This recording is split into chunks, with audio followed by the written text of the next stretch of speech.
Right, apologies if there's wind noise, I'll be going in a sec, so it will get better. It's time then to make a spoon, or attempt to make a spoon. I've never made a spoon before, but now I have a hook knife, I've got no excuse. I'm going to try and make it out of this. This is a apple tree I chopped down a while ago, and you might be able to see there, it's quite poorly, that's why I had to go. It should be quite easy to carve, although it has got quite a lot of knots on it. Anyway, we'll find out. Right, let's get inside, it's horrible out here. This is what I'm going to try and use to make the spoon. So we've got my splitting throw, I suppose you'd call that, the thing that I made out of an old spanner. There's the hook knife that I made. This is my little opinel, something I didn't make. There's the Viking eating knife, which I think will double for this. And I've got a little pull saw to cut the wood. Right, let's have a bit. Hopefully somewhere inside this bit of wood, the spoon is waiting to get out.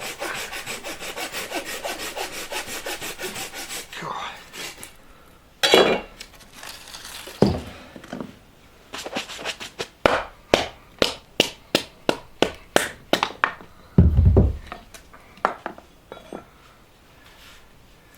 Okay, so I think it may be the bowl there, and then the handle up here.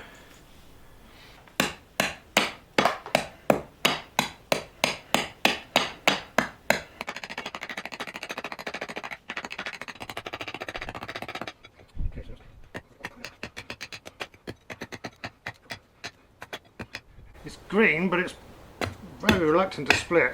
I don't remember working with apple before.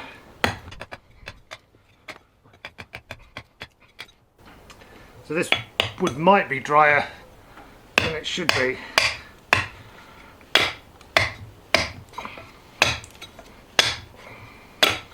But I need the rest of my apple trees, so this will have to do.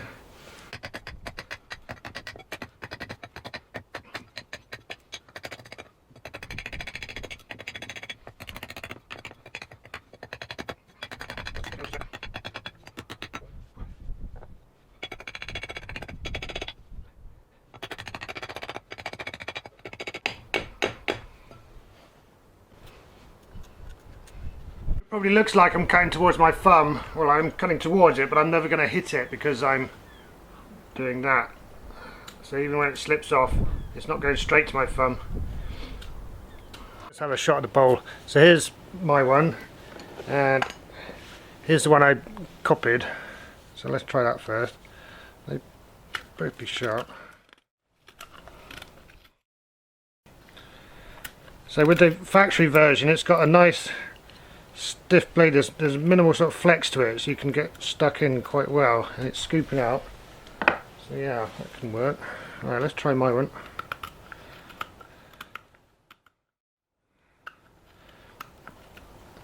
And this feels slightly less bite than mine, but as expected, because I've got a smooth bevel all the way round, it is, when you do that, it feels better. It's cleaner and less jerky.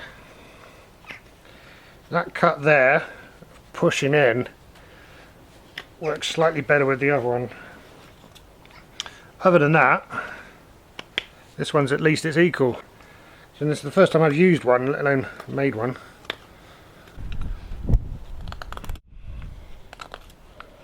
Of course, the other way to make a spoon would be to turn it on the lathe and then just finish it off.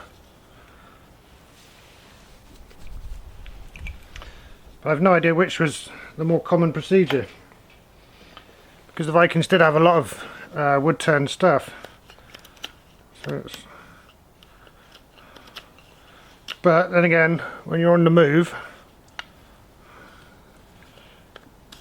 when you're not actually burning down villages and carting off women, this may well have been what they were up to. Well, apart from sharpening stuff and combing their hair.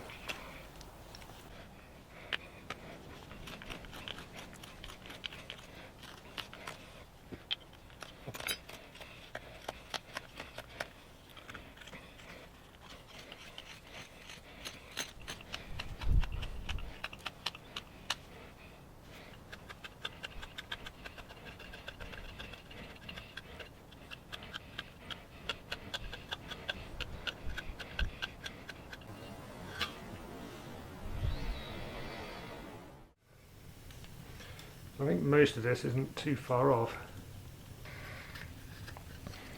So I'm finding the eating knife really handy for carving actually. Especially it's rather a thick blade for a kitchen knife of this size. But it works a treat for carving because I can hold it like that.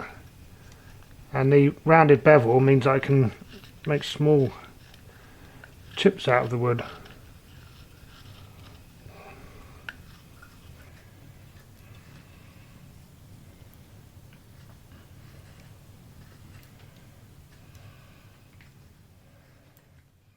So here's another bit of that apple tree, and you can see there's a brown bit inside, which I think might be the source of that defect in the first spoon. So I took this bit and I split it, and I'm going to have a go at trying to work around that what seems to be a dodgy bit of wood.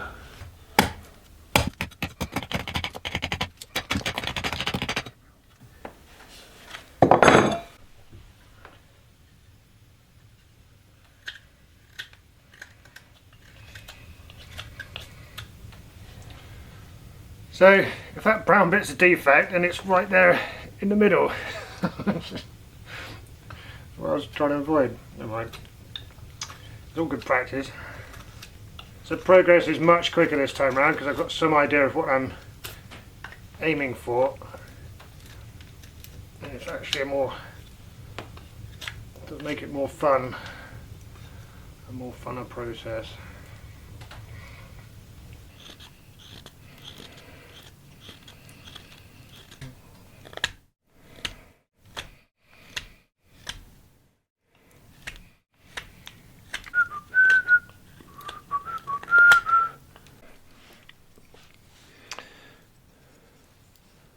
That came on much quicker that time round.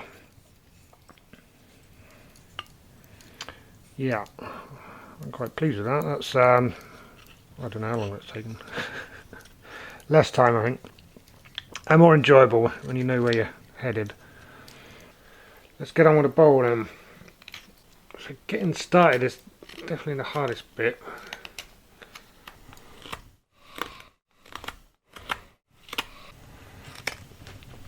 So whereas on the first spoon I cut out a massive scoop and then formed the underneath, this time I've done it completely opposite way around, which I think is probably the recommended way of doing it.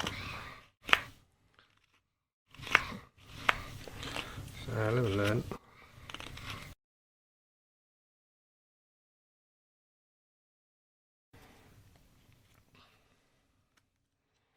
So I think you could make a spoon without a hook knife.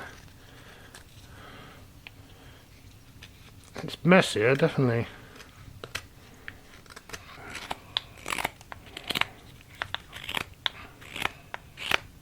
So I think that's better. I'm trying hard to not make it as deep as the other one.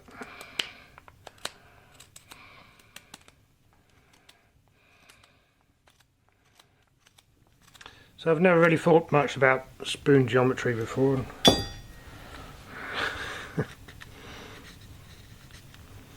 Yeah, it's quite interesting. No, it's not.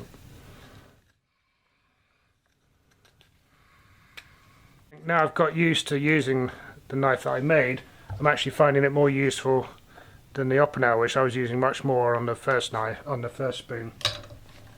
So yeah, once I'm getting to know this knife better, I find it actually more versatile than the Opinel. I must admit that's as much luck as it is design in a sense.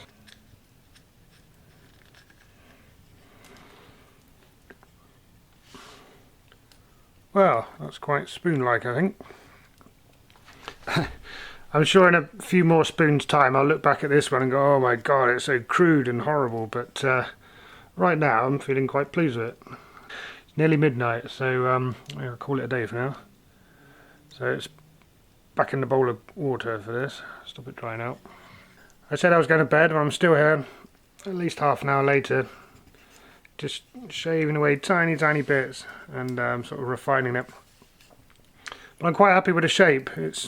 It feels nice in the hand, which is always the important thing for tools that I make, and yeah, it fits my mouth, which is good because it's a spoon. I don't know where they split, why that's there. It's not on the spoon I was copying, which is this one. But yeah, it just seemed the right thing to do on there, and it sort of makes it easier to hold, but loads quicker to carve this one. Seem to be getting the hang of it now. Right, that will do for tonight. I really am going to bed this time. See you in the morning.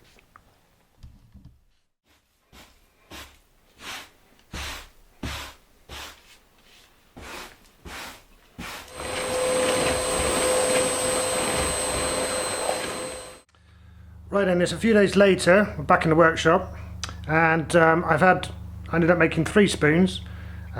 This is the first one that I made from one lump at the base of the apple tree, and then these 2 I made from splitting that second piece, and then I got 2 out of that, so much more economical in wood there. So I made this one really thin, and as you can see, it's split. Now it turned out there's a defect running through the tree, which is probably the reason the tree was so unwell and I chopped it down in the first place.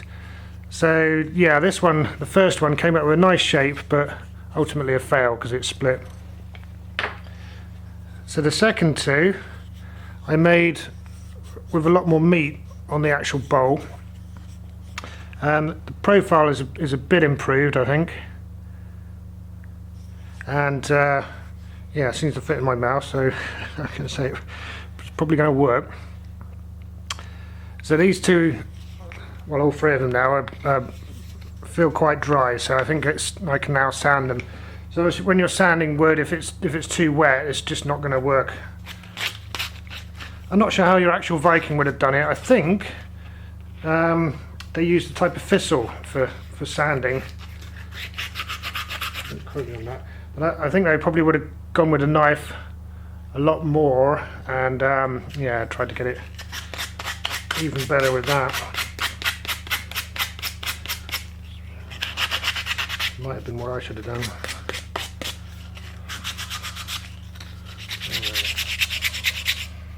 Oh yeah.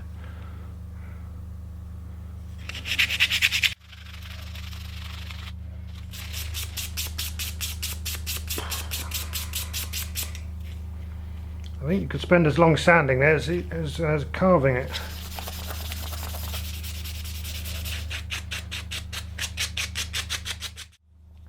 Okay, I think we're there, ready for some oil. So on woodwork I'd often use linseed oil, which seems to penetrate nicely and gives a good finish. But because the linseed oil I've got is boiled linseed oil, so boiled linseed oil dries nicely, but it's not actually boiled. It's got chemicals in which make it act as if it was boiled, and those chemicals are, I think, toxic. So I'm not going to use linseed oil on this because I've only got boiled linseed oil. I hope that makes sense.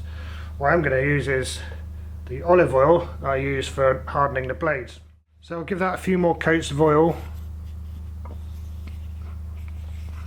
See how much we can get in there. And yeah, so that one, the good thing was, number 3 was entirely made using homemade tools. So I split the wood down with this, using this as a froe, which worked a treat. I did most of the carving using the Viking eating knife that I made, and then carved out the bowl with the hook knife. So yeah, which was very gratifying. Okay, I look forward to trying it out.